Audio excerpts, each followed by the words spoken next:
On va évidemment se préoccuper de ce qui s'est passé à Nice et surtout de l'état psychologique ou psychiatrique dans lequel se trouve l'assaillant, puisqu'il a été placé, on l'a appris, en cellule anti-suicide. Ça paraît un peu paradoxal par rapport au fait qu'il a été jugé apte pour la détention. On fait juste le point avec notre équipe qui est sur place, Thomas Bonnet et Charles Baget, et je vous passe la parole.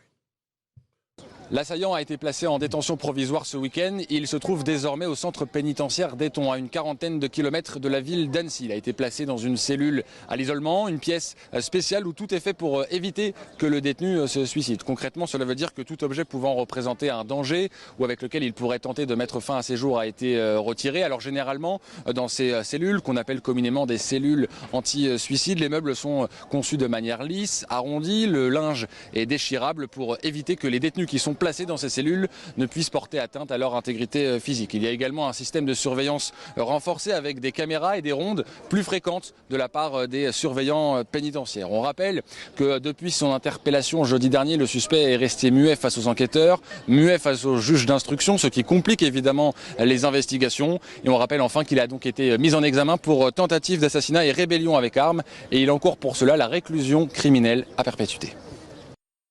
Et Charles Baget. Est-ce qu'il y a quelque chose de surprenant dans le fait qu'on soit placé en détention et qu'en même temps on vous mette en cellule anti-suicide? Est-ce qu'il n'y a pas un paradoxe là-dedans? Non, puisque les cellules anti-suicide ont été justement inventées pour régler la question de ce paradoxe. Vous avez raison de le souligner. D'abord parce qu'une partie des équipements psychiatriques ont été démantelés sur une idée formidable qu'il fallait que tout le monde vive en liberté et que personne n'était véritablement dangereux. Donc on a beaucoup réduit le traitement de la maladie mentale. C'est un choix autant politique que comptable. Et donc la prison s'est trouvée en situation de gérer la maladie mentale à la place des hôpitaux psychiatriques. Deuxièmement, il y a une partie des individus dont on ne sait pas exactement quelle est la nature avant que les experts aient fait leur métier. Or, le seul et unique expert qui a vu cet individu jusqu'à présent n'a pas été en mesure d'établir un diagnostic qui corresponde à quelque chose. Du coup, entre deux options, dès lors qu'il n'y a pas une indication d'une pathologie mentale identifiée, et il faut qu'elle soit identifiée, on n'est pas juste fou, entre guillemets, l'option qui a été prise est la plus raisonnable et la plus rationnelle. Ça n'est pas probablement la meilleure, d'autant qu'on a désormais des éléments qui permettent de construire les modalités, le parcours et la probabilité du passage à l'acte. Mais je laisse à mes confrères spécialisés dans le domaine le soin d'aller jusqu'au bout. Il y aura probablement plusieurs expertises, probablement un collège d'experts pour aller jusqu'au bout. Mais pour l'instant, l'ensemble des mesures est raisonnablement constitué et parfaitement régulière du point de vue et du code pénal et du code de la santé publique. Vous vous êtes penché sur le profil de cet homme, de cet assaillant d'Annecy, réfugié syrien, qui n'avait pas réussi à avoir de passeport en Suède, qui est venu en France, demande d'asile rejetée, passage à l'acte 4 jours après. Tout ça vous semble extrêmement lié ? Ce qui me semble extrêmement lié, c'est ce qu'il dit. Comme toujours, moi j'écoute ce que les gens disent, beaucoup plus que ce que les gens pensent. Oui, mais il a dit 3 choses importantes. Alors au-delà de « Au nom de Jésus-Christ » qu'on va laisser dans la partie curiosité, il dit à plusieurs reprises ma femme, ma fille, ma femme. Et donc il y a un process.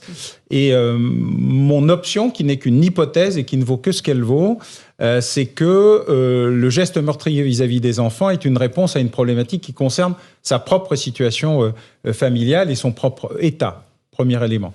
Le deuxième élément, c'est que le choix qui est le sien, les armes, enfin l'arme qu'il utilise, alors même que la préméditation, ou en tout cas la possibilité d'une préméditation du fait de la longueur de sa présence à proximité d'eux, montre qu'il aurait pu parfaitement choisir beaucoup d'autres objets qui ont été utilisés dans ce type d'affaires. Et donc la pulsion irrésistible est un élément qu'il ne faut pas sous-estimer dans un processus de préméditation de proximité, mais du moment où il passe à l'acte. Donc il y a plein d'éléments qui sont assez perturbants dans le profil, mais c'est un profil extrêmement personnel, c'est un profil extrêmement lié à son statut familial, ce qui explique la spécificité de sa situation, le fait qu'on ne le rattache pas à un agresseur djihadiste ou à un ultra religieux de je ne sais pas très bien quoi d'ailleurs, mais plutôt à un processus très individuel, très personnel. Et c'est pour cela que la question de l'altération, de l'abolition de la responsabilité et donc de la manière dont il va être traité,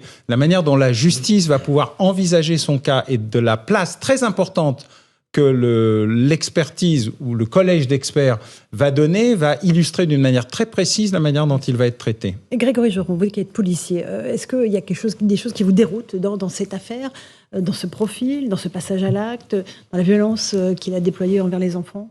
Je pense il y a deux sujets. Je ne suis pas sûr que ce soit très rassurant qu'en effet, ce ne soit pas un parcours terroriste pour le coup, parce que justement, malheureusement, on s'aperçoit que finalement, on est soumis quand même à deux contraintes extrêmement fortes. Premièrement, le risque terroriste qu'on sait prégnant, permanent et rappelé d'ailleurs par les autorités régulièrement. Donc, récemment, de prime abord et par malheureusement pur réflexe, tout le monde a pensé à ça en premier lieu. C'est pas ça. Je suis pas sûr que ça soit plus rassurant parce que malheureusement, là, on est plutôt vraisemblablement dans un trouble psychiatrique. Les expertises le démontreront. Et je vais rejoindre ce qu'a dit M. Bauer en début de propos. C'est peut-être notre plus grosse problématique aujourd'hui, notamment en prison. On a 30% des détenus qui présentent un trouble mineur et une pathologie mineure, l'anxiété, etc., etc. Et on a une dizaine de 10% environ, c'est les dernières études, qui démontrent surtout des pathologies graves. Et pour autant, je suis pas sûr que leur place soit bien en prison. Et c'est malheureusement parce qu'on a désarmé tout l'aspect de psychiatrie chez nous, dans notre société, qui fait qu'on en arrive là. Donc en fait, tout ça pour dire que forcément, on peut être que dérouté et forcément, on peut être surtout que inquiet, parce que malheureusement, des parcours comme celui de ce Syrien, on en a des milliers, puisque c'est le problème de notre aussi immigration, et donc c'est pas vraiment rassurant. Alors, je ne veux pas tomber dans l'alarmisme absolu, mais pour autant, on sait que dans nos rues, on a des gens qui ont ce parcours-là et qui, vraisemblablement, à cause de ce parcours-là, ont des troubles psychologiques avérés. Concrètement, la cellule appelée protection d'urgence, c'est quoi ? C'est une cellule où il n'y a pas d'aspérité, il n'y a pas d'endroit, pas de crochet, pas de... Voilà, où tout est sécurisé ? Oui, tout est sécurisé. Il y a surtout une surveillance permanente parce qu'en fait, il n'a pas parlé, mais la clé, c'est quand même lui qui l'a dans sa tête, entre guillemets, si on arrive un jour à le faire parler, parce qu'on ne sait pas ce qu'il a vraiment mené là. Donc les investigations vont en donner une partie, les experts vont aussi émettre des hypothèses et essayer d'amener des certitudes, mais pour autant, la clé, c'est quand même dans sa tête, et entre guillemets, c'est lui qui peut l'exprimer verbalement si on arrive à le faire parler. Et donc, il faut le garder en vie, c'est un minimum, et puis d'ailleurs, c'est notre démocratie, c'est normal. Donc cette cellule-là, c'est en effet, il risque pas grand-chose physiquement dedans, et surtout, il y a une surveillance permanente, de jour comme de nuit, quasiment toutes les heures, et quelqu'un qui passe le voir pour savoir si tout va bien. Donc c'est quand même assez particulier, mais encore une fois, c'est un traitement, je ne sais pas si sa place est réellement en prison. En tout cas, évidemment, sa place n'est pas dehors, c'est une réalité, mais je ne suis pas sûr que la prison soit la meilleure réponse pour ce genre de profil pour l'instant. En tout cas, ce qui est important, il faut parler aussi des victimes, à la fois des enfants de leur famille, des deux personnes adultes qui ont reçu des coups de couteau. Louis, ils ont besoin que la justice passe. Oui, c'est nécessaire pour absolument. Et je trouve que c'est pour ça que c'était important que le ministre de l'Intérieur, Gérald Darmanin, la semaine dernière, a dit bon, c'est très bien les débats sur la psychiatrisation, sur la responsabilité pénale, mais il n'en demeure pas moins qu'il y a des victimes et que les victimes, pour elles, c'est insupportable d'entendre que peut-être l'agresseur sera déclaré incapable, donc privé de ses capacités, en tout cas à la fois au moment de la commission des actes, mais donc aussi de purger une peine ou d'assumer une forme de condamnation. Et moi, ce qui m'a quand même frappé au tout début de la garde à vue de cet homme, il a demandé aux policiers kill me, est-ce que vous pouvez me tuer ? Et je trouve que il y aurait une forme de lâcheté à laisser faire, à laisser cette personne soit se suicider, soit le laisser mourir. Et je pense que pour les victimes, ce qui est très important, c'est que cette personne, en tout cas, assume ses actes, donne peut-être pas des éléments de réponse, parce que c'est très difficile, c'est inaudible d'avoir des éléments de réponse par rapport à ça, mais comment on puisse comprendre, et surtout qu'ensuite, cette personne purge une peine de prison. Ce qui serait terrible, c'est que cette personne soit déclarée incapable. Vous avez tous les deux très bien rappelé toutes les lacunes de la gestion psychiatrique, notamment dans le monde carcéral, et ce qui serait terrible, c'est de se dire, voilà, bon, bah, comme, en fait, il y a quasiment plus d'unités psychiatriques dans le milieu carcéral, eh bien, on considère que cette personne donc est incapable, ne peut pas assumer sa responsabilité pénale, et donc en fait on la laisse dans une sorte de no man's land juridico-administratif, et la personne pourrait tout à fait avoir une obligation de soins, et ça pour le coup ce serait insupportable, je pense, pour les victimes, mais aussi pour beaucoup de Français. Éric Revel, on évoquait le profil de cet assaillant de Annecy, réfugié en Syrien en Suède, demandé un passeport qui lui a été refusé, il est en France, dépose une demande d'asile, qui lui est refusée aussi, et finalement, vous nous dites, Il aura réussi à l'obtenir, cet asile, à travers ce drame effroyable. Si j'étais un peu cynique, bon, d'abord, j'ai aucune compétence, évidemment, psychiatrique pour juger s'il est névrosé, psychotique, mais ce que disait Louis de Ragnel est très juste, c'est-à-dire quelqu'un qui dit « kill me » dans le peu de choses qu'il a dit lors de sa garde à vue, ça veut dire quand même qu'il est conscient de l'abomination qu'il vient de commettre. Parce que s'il demande aux policiers de le tuer, c'est bien qu'il est conscient du fait qu'il s'est attaqué à des enfants, ce qui est rarissime, me semble-t-il, dans l'histoire des crimes. Mais pardonnez-moi, oui, si j'étais un peu cynique, je vous dirais une chose, c'est qu'il avait ce droit d'asile en Suède. Bon, nonobstant le fait que les fichiers sont pas recoupés, qu'on peut demander un droit d'asile en Suède, en Italie, en France, etc. Et en France, c'est recoupé pour le coup. Bon, alors oui, d'accord, mais là, il est resté 8 mois sans que personne lui demande de compte. Bon, très bien. Mais pardonnez-moi, oui, il obtient un droit d'asile psychiatrique finalement. Il obtient son droit d'asile parce que s'il est traité de manière psychiatrique et qu'il reste en France aux frais des contribuables, d'une certaine manière, oui, il va rester en France et donc il obtient son droit d'asile en France. Psychiatrique, asile, fou, psychiatrique. Oui, bon, je joue un peu, mais je suis assez sérieux sur le fond, oui. parce que c'est ce que les Françaises disent aussi. Bien sûr. Louis de Ragnel et après Je suis Alain un peu Bauer. d'accord avec vous, d'autant plus qu'il est totalement inexpulsable à l'issue de sa peine, dans la mesure où, pour deux raisons en fait, la France n'a pas de relation diplomatique avec la Syrie. Donc en fait, tout simplement, on expulse personne en Syrie. Et la deuxième raison, c'est que la Syrie, au regard des critères du Quai d'Orsay, est toujours considérée comme un pays en guerre. Et la France n'expulse pas de ressortissants dans des pays en guerre. Donc, sauf si ça se dénoue d'un point de vue... Il y a une option qui serait tout à fait possible, mais avec des conséquences politiques très fortes. Il y a des pays dans lesquels on n'a pas forcément d'ambassade ouverte, mais dans lesquels on a des représentants diplomatiques, comme c'est le cas par exemple au Mali. Il n'y a plus d'ambassadeur de France à Bamako. En revanche, il y a un représentant du Quai d'Orsay, un représentant permanent de la France, ce qui nous permet quand même d'avoir des relations avec le régime malien et accessoirement d'expulser. Ce n'est pas le cas en Syrie, en d'expulser revanche, effectivement un certain nombre de personnes expulsables. Alain Bauer, il y a de multiples facettes à ce drame. L'asile, le droit d'asile, ça fait partie de ces facettes-là. Il est dévoyé dans notre pays ? Non, je crois qu'il est mal géré, avec une lenteur et des contradictions bureaucratiques qui sont le charme de l'existence de notre système législatif. Et on est toujours dans notre pays pris entre plusieurs injonctions contradictoires. D'abord, l'accueil des réfugiés essentiellement politiques, mais aussi maltraités des minorités nationales, sur lesquelles la France s'est fait un droit et un devoir de développer un droit d'asile large, une capacité à accueillir beaucoup d'immigrés économiques pour donner des bras à notre industrie sans trop regarder, avec l'idée que ce serait des CDD dont on pourrait se séparer ensuite, jusqu'au moment où on a fait le regroupement familial. C'était le moment où on est entré dans notre propre contradiction. C'est-à-dire, à la fois, ils allaient repartir, mais en même temps, on fait venir leur famille en leur permettant du même coup, pour ceux qui étaient nés en France ou qui avaient 18 ans en France, après un temps de résidence suffisamment long, de devenir citoyens français. Et donc, à un moment donné, pour des raisons purement économiques et sociales, je dis en général pour des raisons purement comptables, mais ça y ressemble, hélas, nous sommes entrés en contradiction avec nous-mêmes sans nous donner les moyens de savoir quel était le type d'immigration que nous souhaitions. Et en fait, on a mélangé le réfugié, l'immigré et le clandestin dans un joyeux désordre. Alors, il y en a certains qui sont très cohérents. Madame Merkel, elle a un problème démographique majeur. Elle accueille 800 000 immigrés parce qu'elle sauve la démographie allemande et elle l'assume. Je veux dire, il n'y a pas de surprise. Les Allemands n'ont peut-être pas aimé. En tout cas, il y a une poussée forte, désormais de plus en plus puissante, de l'extrême droite allemande. Mais en tout état de cause, elle a assumé en expliquant que c'était le seul moyen de sauver le pays pour des tas de raisons diverses. La France n'arrive pas à sortir de ces injonctions contradictoires. Elle est toujours entre deux. On a un peu ça partout. Notre système pénal est entre inquisitoire et accusatoire. Il est contradictoire. Il a les défauts des deux systèmes sans les qualités. Il n'est ni efficace ni rapide. Et c'est la même chose en matière d'asile, parce qu'on prend un temps infini à traiter un très grand nombre de demandes. Dans le cas spécifique de celui dont nous parlons, la question aurait dû être résolue en 48 heures, puisqu'il était dublinisé suédois. Dublinisé parce qu'il y a un accord. On le sait que on sait que la réponse ne peut pas être oui, puisqu'il est déjà ailleurs. Et je complète en disant que s'il reste une option, on le renvoyait en Suède. Ça n'est pas impossible. Ça n'est pas le transfert. Voilà.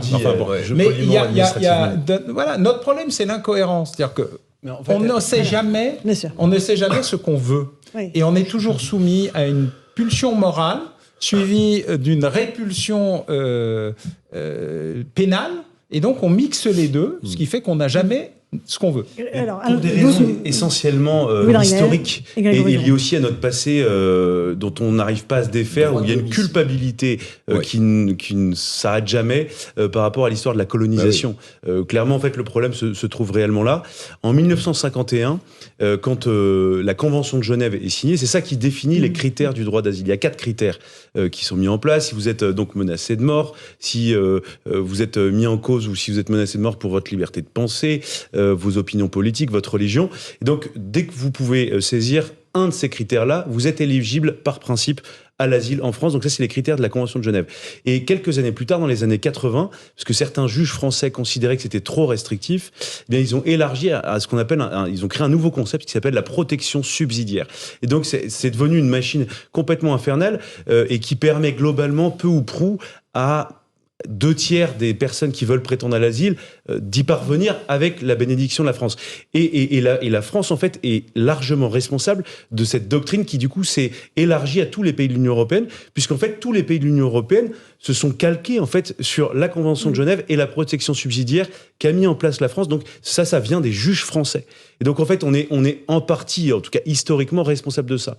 Et donc, si vous ajoutez à ça toute la culpabilité liée à notre histoire migratoire, qui fait qu'il y a l'accord bilatéral entre la France et l'Algérie, si vous ajoutez à cela le fait que, en fait, vis-à-vis de nos protectorats, on a aussi, nos anciens protectorats, on a aussi une grande culpabilité. Ce qui fait qu'on expulse, on a beaucoup de mal à expulser des gens au Maroc, on a beaucoup de mal à expulser des gens en Tunisie, mais en fait, on n'en sort pas. C'est pour ça que je pense qu'il faut une rupture fondamentale, à la fois sur la question migratoire stricte, donc ça, c'est les conditions dans lesquelles on définit les quotas ou le nombre de migrants dont la France a besoin ou pas d'ailleurs. Et de l'autre côté, il y a la politique de l'asile. Et donc, vous parliez des Dublinés. Il faut, je pense, un respect scrupuleux des accords de Dublin, qui consiste en fait à quelque chose d'assez simple. C'est-à-dire que le premier pays que foule un migrant, le premier pays de l'Union européenne que foule un migrant, est censé et doit traiter son dossier. Mais le problème, et vraiment je termine par là, c'est que ces premiers pays d'entrée sont la Grèce, l'Italie, l'Espagne, pour simplifier. Ces pays-là savent qu'ils ne sont pas des pays de destination, mais sont simplement des pays de transit. Eux ne veulent pas, ne peuvent pas, n'ont pas les capacités à prendre en charge toutes ces immigrations. De dizaines de milliers de personnes. Il faut quand même imaginer depuis 70 000 personnes en Italie depuis le début. Juste depuis le 1er janvier. C'est-à-dire qu'il faut imaginer toute la mécanique administrative, les solutions d'hébergement d'urgence. C'est extrêmement complexe à mettre en place. Donc ces pays, par définition, ne jouent pas le jeu parce qu'ils savent très bien que ça ne sert à rien et qu'ils n'ont pas d'intérêt. Donc en fait, au sein de l'Union européenne, tous les pays en fait ont des intérêts divergents. Et vous avez les Hongrois qui préfèrent payer 20 000 euros pour ne pas refuser un réfugié, et on peut les comprendre d'une certaine manière. Les pays du Nord maintenant s'alignent sur la position hongroise migratoire européenne ne fonctionne pas du tout parce que attendez, quand des bateaux de migrants arrivent en Italie, ok, ce sont les premières côtes touchées quand vous arrivez des pays du Maghreb, très bien, mais normalement il y a un accord qui veut que on répartisse les migrants qui débarquent en Italie. Il n'y avait pas de quota jusqu'à jeudi dernier. Mais ça a été décidé. Quel pays prend sa part aujourd'hui? Aucun. En fait, ça ne fonctionne pas. Je peux vous donner, la France va en prendre 4 000 par an. Oui, d'accord. Mais il y en a combien qui sont arrivés en Italie au début de l'année? 70 000. Voilà, très bien, voilà. Non, mais plus ceux qui arrivent de Grèce, d'Espagne. Mais c'est ingérable. Au total, c'est à peu près l'estimation quand même des illégaux qui sont arrivés en 2022 sur le territoire européen, c'est 330 000 personnes. C'est l'équivalent aussi de l'immigration légale que nous, on accepte chaque année en France. Grégory Joron, les policiers sont en première ligne pour traiter toutes ces problématiques. Oui, en première ligne déjà avec Frontex, puisqu'ils sont en Grèce et ailleurs pour aller justement essayer de contrôler les premières frontières. Alors on voit bien que malheureusement, c'est pas extrêmement efficace parce que justement, on a en effet, à mon avis, une politique européenne quand même extrêmement complexe. Et ensuite, il faut peut-être... ce sont des sujets déjà compliqués, mais j'ai, comme beaucoup, j'imagine, lu avec beaucoup d'intérêt sur le FIC, je crois, ce qui avait été fait par Fondapol, où il y avait une vraie comparaison de chaque pays européen par rapport justement au traitement de l'immigration. Et je pense que c'est assez éclairant, parce qu'on s'aperçoit quand même, et je vais encore une fois n'est pas coutume pour le coup, mais rejoindre ce qu'a dit M. Bauer, parce que je pense qu'on a un vrai problème de contradiction, c'est-à-dire qu'on parle de ça, mais en même temps, on est le pays qui est le plus large dans l'accueil, dans surtout les conditions qu'on met à accueillir, c'est-à-dire que finalement, on ne demande pas grand-chose, contrepartie, voire même rien, une formation obligatoire mais sans contrôle, c'est-à-dire qu'on oblige les gens, mais à la fin à une formation à la langue, mais à la fin on les contrôle pas, donc on ne sait pas exactement s'il y a un examen et si ça a marché. Donc du coup, allons-y gaiement. On est ceux qui donnons le plus d'argent aussi. C'est important parce qu'après, finalement, tout ça, pas dire qu'on fait notre propre publicité, mais un peu quand même. En allocation, vous voulez dire ? Oui, en allocation, c'est 450 € par mois. On est finalement le pays le plus attractif parce qu'il n'y a ni règles, ni cadre, ni obligation. Pour autant, ni expulsion. Donc finalement, on paye un peu aussi ce manque de vision politique, parce que là, c'est de la politique. C'est-à-dire qu'à un moment, l'immigration, elle existe. Certains font le choix entre guillemets, de la maîtriser et potentiellement de la choisir. Nous, finalement, il n'y a pas vraiment de ligne politique autour de ce sujet-là. Et je pense que demain, ça sera finalement un vrai changement de logiciel nécessaire. Éric Revel, et après je repasse la parole à Alain Bauer. Quelque chose au décryptage historique de Louis de Ragnel. Il y a évidemment le poids dans l'inconscient des politiques français de la colonisation, mais il y a aussi, pardonnez-moi, ce que j'appelle le droit de l'homisme, c'est-à-dire on est le pays des droits de l'homme, donc voilà. Et il y a aussi autre chose, c'est que comme le magistère intellectuel a longtemps été porté par la gauche dans ce pays, et que la gauche n'a jamais pu trancher entre l'antiracisme et la question migratoire, en fait, parce que la gauche était plutôt, se voulait antiraciste, et dès l'instant où vous parliez d'immigration, eh bien, vous étiez pointé du doigt, et comme la gauche a porté longtemps le magistère intellectuel, eh bien, la classe politique française s'est engouffrée dans l'incohérence problématique que soulignait Alain Bauer, me semble-t-il, et aussi, voilà pourquoi on est dans la situation dans laquelle on est aujourd'hui, c'est-à-dire, avant même qu'Emmanuel Macron soit au pouvoir, dans un non même temps, on accueille, parce qu'on est le pays des droits de l'homme, et en même temps, c'est pas quoi on fait. Donc le problème n'est pas uniquement européen, le problème il est aussi très français. Parce que je trouve que la facilité de beaucoup de responsables politiques, c'est de dire c'est Bruxelles, c'est Bruxelles. Faut balayer. C'est pour ça que je me suis permis nous on a un droit administratif où globalement où toutes les procédures, beaucoup de procédures d'expulsion qui sont décidées par le ministère de l'Intérieur sont systématiquement cassées. On a une justice qui les casse. Il y a des voies de recours impressionnantes. Multiples. Mais 12 vont être ramenés. Normalement à 4, c'est ça, c'était le choix. Oui, mais du coup, en fait, ça va focaliser les 12 d'avant, vont juste se concentrer sur 4. Non, mais la question, c'est celle de l'efficacité. Quand vous voyez que l'an dernier, 2022, la France a expulsé 19 000 personnes. C'est complètement J'ai une dernière question pour vous, Alain Bauer, auteur de ce livre Les plus grandes affaires criminelles passées au crime. Ce profil-là d'un assaillant qui, à coups de couteau, va dans des poussettes tuer des enfants, c'est extrêmement rare. Alors, dans l'histoire de la criminologie, pas du tout. Non, il y a 300 infanticides d'enfants de moins d'un. Il y a 300. C'est pas fixe. Ça n'en est pas un pour l'instant. Vous êtes très en avance et sur l'expertise et sur l'enquête pénale. Et pour l'instant, il y a 300 cas d'infanticide par an d'enfants de moins d'un an en France. D'accord. 300. Dont on ne parle jamais parce qu'ils ne sont pas filmés et qu'ils ne sont pas l'auteur d'un réfugié syrien, par ailleurs, ne correspondant pas à l'idée qu'on s'en était fait initialement. Un infanticide, c'est quelqu'un qui tue un enfant. Oui, d'accord. Mais un parent, quelqu'un de la famille. Mais tout le monde. 300 infanticides. Vous pouvez être... Et alors, je vous confirme, en général, c'est le seul endroit où les mères sont majoritaires dans la population criminelle du pays. Je voulais faire avec l'affaire d'Annecy. Les autres sont pas systématiquement des parents, mais peuvent être des proches, des beaux-parents, etc. Donc, il ne faut pas sous-estimer la manière dont on agresse les enfants dans ce pays. Je ne prends que les moins d'un an. Si vous prenez les mineurs en général, vous avez un niveau plus important. Donc, ça ne réduit rien à la gravité et à l'horreur de l'acte, mais ça relativise aussi la manière dont on protège les enfants dans ce pays, dont on protège les mineurs en danger, des violences qu'ils subissent. Et je précise qu'une partie importante d'entre eux reproduisent les violences qu'ils subissent ultérieurement, notamment dans la partie 10-13 ans, parce qu'il y a un mécanisme qui est que nous ne savons pas protéger les mineurs et on ne sait pas non plus les traiter quand on bascule de l'autre côté. Et le rajeunissement, non pas des mineurs mis en cause, mais des mineurs violents mis en cause, est un sujet qu'il faudra prendre en considération. Pour ce qui est du terrorisme, Oser HaTorah, la synagogue l'école de Toulouse, Magnanville, l'enfant est préservé et sauvé alors même qu'il assiste au meurtre de ses parents, les deux policiers. Donc c'est un cas atypique. Beaucoup d'enfants sont morts et blessés à Nice lors de l'attentat par le camion. Donc c'est pas parce qu'on est en partie amnésique, c'est suffisamment rare pour être considéré comme très rare, mais ça n'est pas inexistant, y compris dans des périodes relativement... Il est 18h31, merci Éric Revel. On fait juste le rappel